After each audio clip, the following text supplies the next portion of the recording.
tabik nan sakato, kato dari pusako nan tuo. Dangalah elok-elok wahai anak, cucu Minangkabau. Keturunan dari putih-putih nan basah darah, waris dari datua ketumanggungan joda tulang perpatia. Di masa dahulu sumpah batanam indah dimului, tapi di dalam bumi, di bawah cahaya bulan, bahadokan jo gunuang marapinan tapasa koko, nan dituakan menaruahkan darah di batu. Manyatu sarato tanah batua alam Minang nan sakti, basumpah adat basan di syarak, syarak basan di kitabullah, syarak mengatur adat memakai,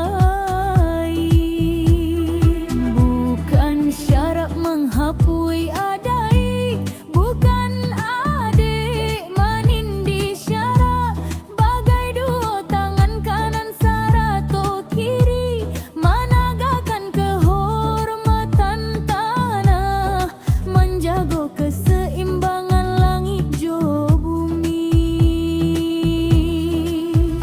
Kini bila adonan tamak nan ingin mencabik tiang dari rumah adat,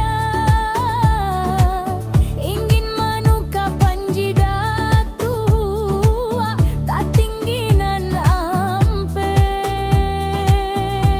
menukar darah jo kuaso, menukar amanah jo namo lapu. Alam indah tuli, bumi indah buto, angin indah bisu, leluhur pun indah lalu.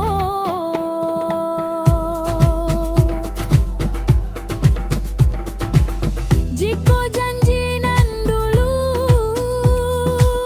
diputui di tangan manusia,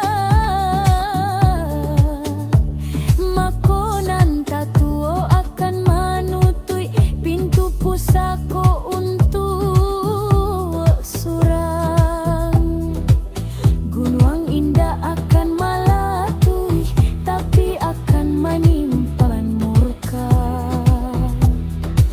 Rimbo indah akan mengicek, tapi akan meluluan namo.